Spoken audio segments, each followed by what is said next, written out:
partout. Union européenne, ça parle de nous. Nations Unies, ça parle de nous. Union africaine, ça envoie un émissaire ici à Kinshasa. Par rapport au football également, ça ne parle que des léopards. En tout cas, malgré la situation sécuritaire qui reste encore compliquée, moi, je suis contente de voir que mon pays fait la une des plusieurs médias et c'est là dans plusieurs domaines. Alors, rapidement, au cours de cette première partie d'actualité, on va aborder avec vous la pression qu'exercent à nouveau les États-Unis sur le Rwanda, cette fois avec des éléments précis, et ce n'est pas question de demander ou d'exhorter. Les États-Unis à l'ONU, hier, lors du renouvellement de mandat de 1 an de MONUSCO, ont exigé immédiatement les retraits des troupes rwandaises à Bugarama, qui est le village voisin de la RDC à partir de Kamanyola. Et à partir de là, les opérations d'identification vont devoir débuter pour les retours des troupes rwandaises chez eux et les traitements selon les lois congolaises de ceux qui s'avéreront être de Congolais au milieu de ce qu'ils appellent M23. Vous allez suivre la déclaration des États-Unis dans cette édition d'actualité. La situation également sur le terrain dans la ville d'Ouvira, du côté des Fizi Baraka. Je vous fais également le point dans cette édition. L'ambassadrice de notre pays aux États-Unis, Madame Kapinga Ngandu, a été reçue par Donald Trump à la Maison Blanche. Je vais vous mettre les images et la déclaration qui a été faite par Madame Ngandu à l'issue de cette rencontre. On va également parler des Boulos qui a rencontré les émissaires du Qatar. On va dire le ministre des Affaires étrangères du Qatar, avec qui ils ont discuté de la violation de l'accord de Washington par le Rwanda. C'est ce que Boulos a laissé entendre sur son compte officiel Twitter. On va également parler de l'Union européenne où le Burundi et le ministre de l'Intérieur de notre pays sont intervenus pour parler de la question sécuritaire dans l'est de notre pays et puis d'autres sujets d'information qui animent les médias ici en République démocratique du Congo. Merci de nous suivre et de nous prêter votre attention particulière. Commençons cette édition par Marco Rubio. Je vous ai dit hier que Marco Rubio avait réuni la presse américaine et la presse étrangère pour présenter ce qu'ils ont appelé bilan à mi-parcours du mandat du président américain. Et comme dans leurs habitudes depuis ces derniers temps, il n'a pas hésité à mentionner la question de la paix au Congo tout en expliquant que ils savent, ils ont des preuves de la violation de l'accord qui a été faite du côté du Rwanda et que désormais, je vais mettre la vidéo, je vais vous traduire, vous allez suivre et puis on va avancer. In the case of the DRC and Rwanda, we have signed commitments from both sides. Those commitments are not being met. But at least we have the signed commitments. We now can hold people to something and we can push them. And in that case, by the way, for example, in the case of Rwanda DRC, as a good example, not only have we been engaged, but we have asked our friends on the Hill, both Republicans and Democrats, to also engage in conversations of their own with these leaders so they understand this is a bipartisan, multi-branch of government interest in this topic. But the good news about both of those is we have signed agreements. At least we have something we can push them towards compliance on. But as I said, in many of these cases with peace, you sign a peace deal, there's compliance, something happens, they fall out of compliance, you got to bring them back, you got to try to push. But at least instead of negotiating something new, you're simply trying to now push people back to compliance with what they already agreed on. Agreements that. Bon. Voilà, là c'est Marco Rubio, le secrétaire d'État américain. Je vais rapidement résumer ce qu'il a dit, mais je suis quand même étonné de sa voix. Je pense que sa voix est bassi. Je pense qu'il faudra déposer le dossier à Boulos na côte à côté na yebo monde nini. On a sina loba ki a fo kabula bango bassi. Loba ki oyo mo mi charger na Boulos, na ko mi charger na Boulos, na mo lo na déposer Boulos na Simba yebo monde nini. Bon, bref, là, vous avez notre traduction, s'il vous plaît. Alors, donc, l'exemple de l'accord entre la RDC et Rwanda qui a été signé ici en présence de notre président est un exemple parfait de ce que nous recherchons dans notre administration depuis que nous sommes là. Maintenant qu'il existe un accord, il existe pour nous, États-Unis, le moyen d'exiger des comptes aux partis, notamment à travers des pressions et certaines mesures qui peuvent être prises par l'administration américaine. Il faut alors ramener les partis au respect de leur engagement et d'exercer de nouvelles pressions. L'avantage, c'est que au lieu de renégocier un nouvel accord, On cherche simplement à emmener les acteurs à se conformer à ce qui a été déjà convenu au préalable. Nous savons que le Rwanda a violé l'accord et nous savons ce que nous sommes en train d'examiner pour pouvoir mettre sur pied comme pression à l'encontre du Rwanda. Ça, c'est les secrétaires d'État Marco Rubio. Mais certainement, bon, le bayo za so c'est que moi, il a bien zali na koti siko na makambo to yeli. Kaka États-Unis est ok, non, États-Unis, et après, toyoko kita, na makamususu. Madame Ngandu Kapinga Bayambi et pas na président américain, yo ambassadrice, ya mboka na biso na kati ya États-Unis, na kati ya bureau ovale, Maison Blanche, bureau ya président américain, et là, je pense qu'elle signe un livre d'or ou je sais pas quoi, hein. Bref. Et puis je vais vous lire ce qui a été écrit à ces sujets-là. Ça, je pense, c'est la porte-parole de la Maison Blanche, la dame qui communique souvent sur des événements là-bas. Alors, je vais vous lire ce qui a été écrit à ces sujets rapidement. Donc, ce qui a été déclaré par Madame Ngandu Kapinga.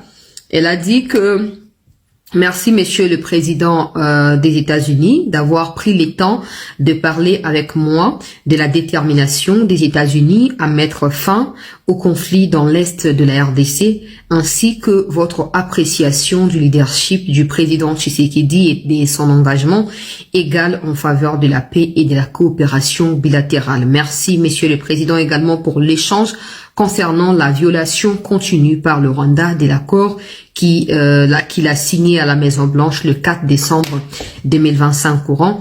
Votre engagement en faveur de la paix en Afrique est sans précédent. La RDC apprécie tout ce que vous faites pour obliger le Rwanda à respecter l'accord qu'il a signé.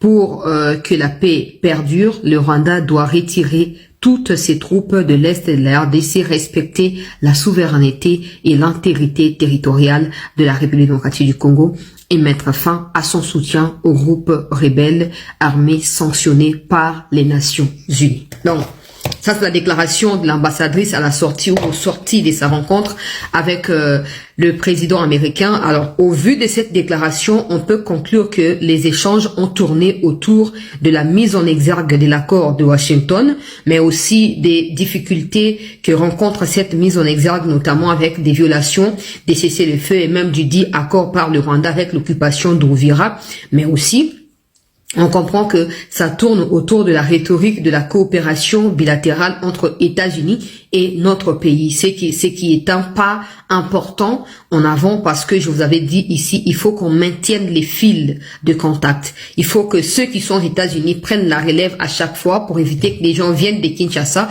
pour aller discuter là-bas alors qu'il y a déjà toute une communauté congolaise qui y vivent dans la plupart des États que composent les États-Unis.